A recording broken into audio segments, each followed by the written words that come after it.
Hello and welcome everybody, I'm One Proud Bavarian, and today I'm going to take a look at Warsim, the Realm of Aslona. Warsim is a game that the developer, Hugh Millward, gave to me. I think he gave a key to me about 3 or 4 months ago, and I never got to record it because I never found the time.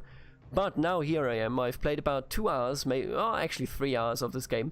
It is quite interesting, and yet I have not experienced even half of what has been going on in this game. I couldn't explain to you most of the mechanics, so fair warnings for that ahead. All I know is that so far I've been having a blast with the game. It's a game that costs, I believe, $3.99.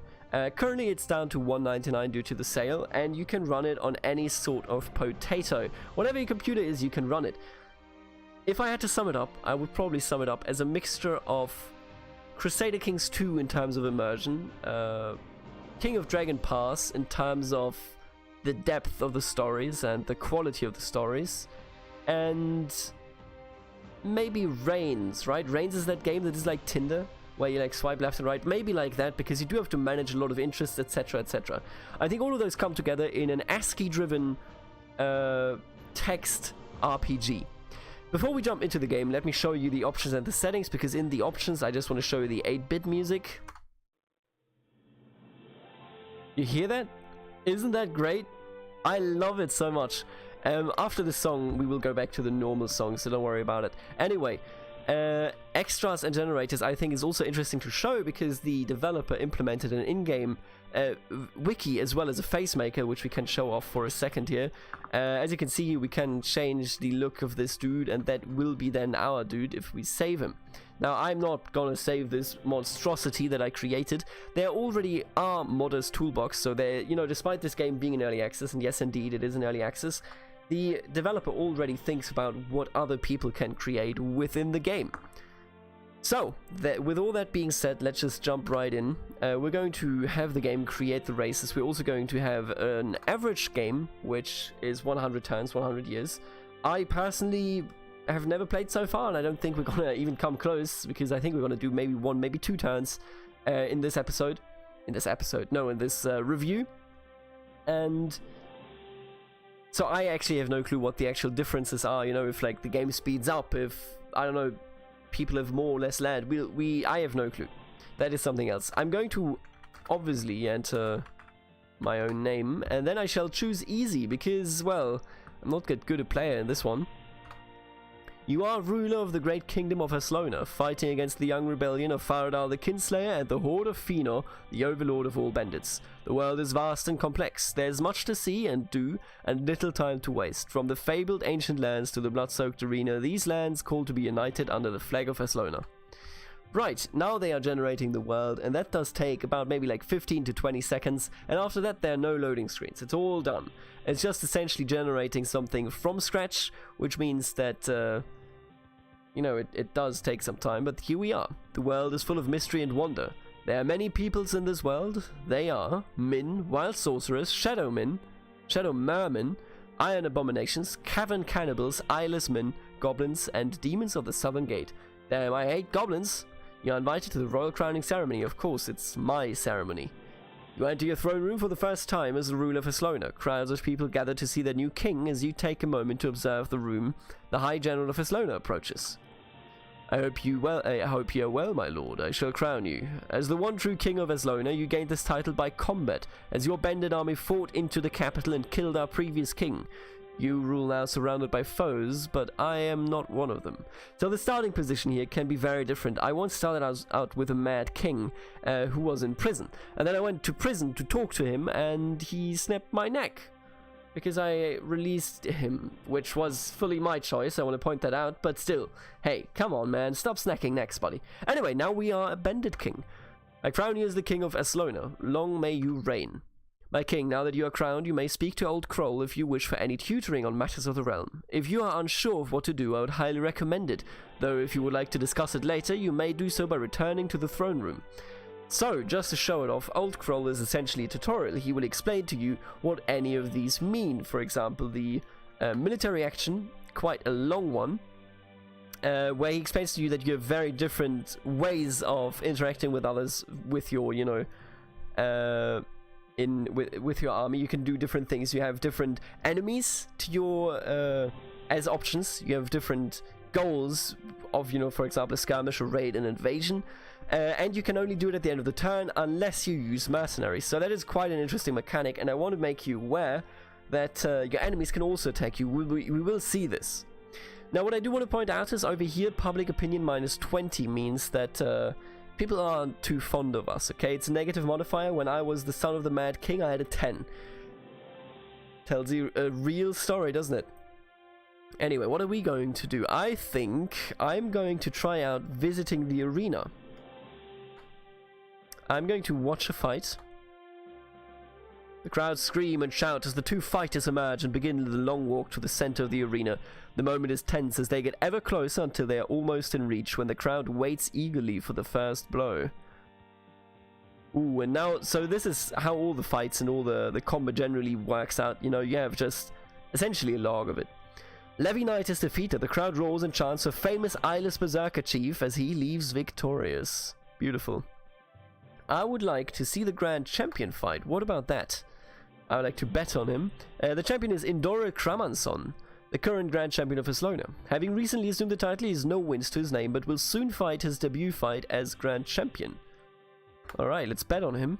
I will bet on the Grand Champion himself, and I can bet nothing because the arena doesn't have any money yet. So don't worry about it, okay? Let's see how it goes. Indora Kramanson is defeated. Wow. Strikes Indora Kramanson hard on the head, and then he just... that's it. Well, Goran, son of Nazala, is the new Grand Champion. Well, there you go. Every time you can have one Grand Champion fight, and you can, for example, anoint the Grand Champion. Let's do that here. You call the Grand Champion to your throne room and gather your lords and nobles. The Grand Champion approaches you and you request him to kneel to you. He nods and bends the knee. You raise your sword and declare Goran, son of Nizal, a knight of the Realm of Aslona. The crowd cheer and the champion thanks you. Beautiful. So what I'm going to do is, I'm going to take a look away from the arena. We're going to take a look at the law section. Where are my laws? There we are, number 5. And in particular, we're going to take a look at the goblins. Goblin policies. I will declare Goblin Scourge, which makes it so that every citizen who brings us a goblin head will get a bounty of 10 gold. There you go. I hate goblins. That's all I can tell you. Can we do evil policies? Yes, indeed. I think you're locked out from evil policies if your public opinion is positive, because I was unable to do it when I was the son of the Mad King. So what we're going to do is, I'm going to declare Aslona a slave kingdom. You send the orders and your men surround the people and begin enslaving the entire populace. Aslona is now a slave kingdom with with few free men. Public opinion is now terrible. Well, what can you do? Let's do some other policies as well, because there's one that is very good, the hat policy. The people are upset at a loss of freedom, but are happy that they all have cool hats to wear, so this one is kind of balanced. Alright, let's immediately revamp it. The people are glad it's not enforced, but some will still keep their hats. Alright, well, everybody has to wear their hats again now. Now we are at -100, okay? Obviously, declaring a slave kingdom makes everybody hate us. They're very unhappy about it. What other options do we have? What can we do here? Let's do the throne room, right? You can, for example, get some visitors here. A traveling game master visits your court and invites you to play a popular game, a tavern game called Sudden Death. He says the game costs 20 gold per player and the price is double your 20 gold. He says he plays Western rules. So how this game works, I've already played this as a minigame. How this game works is you roll die and you need at least one to be a 6 or you're out. If you have none be a 6, you're out. But if you have a 6, that one can't be rolled in the next one, so that in the next turn you will have one fewer die to actually get a 6, which, you know, the longer you go, it makes it less likely to actually get a 6. Let's play with him. The game master flips a coin and it lands on hats. He goes first. He got 2 6s. Let's roll. I didn't get a 6. I lost. Wow. You twat. He goes first again. He got 6s. I got a 6. Sweet. Ah, I won. Let's go. We ruin him. And you know what? You're still going to the dungeons, buddy. The man curses as he's taken away. Rumors of your cruelty spread. -1 public opinion. Not that that public opinion still means anything, but still. Let's send in another visitor. You're visited by a traveling jester who says he just wishes to make you laugh hysterically with a handwritten joke. Well, it better be good. Listen to the joke. Why does the royal court get wet? The king is raining. You know what? I like that. He seems to be awaiting a response to the joke. I'll hire you, buddy. The jester says he will work for 6 gold and tells you his skill level is 28. I shall hire Zalizar the jester as your new court jester. Beautiful, welcome. Let's get some entertainment. Can I get him? Like, can I? Oh, violence. Everything else. Arrange a royal celebration. Let's get some violence. Let's get everything else, I guess. What is that? Invite a juggler, acrobat, love cult counselor, poet, red racer. Oh, let's do red racer. Absolutely. The gold is paid and a man arrives in your court with a box of colored reds and a small track. A strange-looking man comes into your court and places a box on the floor. He pulls out from his pocket 2 reds, one painted blue and one painted red. He asks how you want to play. I am going to bet $10 on blue. Blue is my favorite color, so we're gonna... It's a tie! Wow, you twat. Let's do another one. Ah, let's go! Blue wins. That's my blue. Alright, anyway, as you can see, there's a lot of, you know, silly minigames, but so silly that they actually work out quite well. It's a lot of interesting immersion stuff that you can do here in this game. Now let's back out of the throne room and let's talk about hiring some mercenary companies, because I've never actually done that. I'm going to hire the White Bannered Front. This group is currently available for hire, however they charge a 1,033 gold fee per invasion to cover the risk involved. They are... not that small. I will hire you for 1 attack.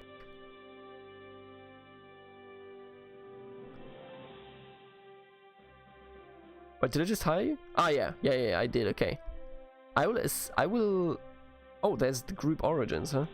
White Bannered Front are a mercenary group of men from a mysterious valley. The men cannot find their way home and have turned to mercenary work to make a living. Well, that's a bit silly, isn't it? Attempt assimilation. Oh, you can settle them. No, you know what? We're going to attack somebody. Who are we going to attack if not the goblins? I'm going to attack the great goblin kingdom of Kroot. And we're going to make it an invasion, please.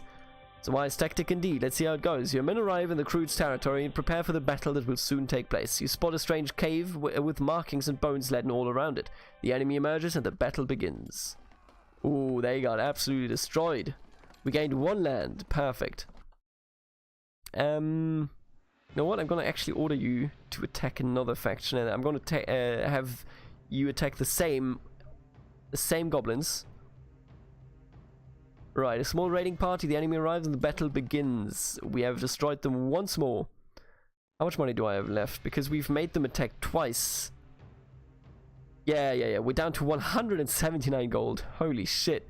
Alright, hear me out here. I'm going to end this turn, and then we're going to take a look at the military action mechanic, and then I'm going to end this video, because this game is so in-depth that I can't tell you all of the mechanics and how they exactly work.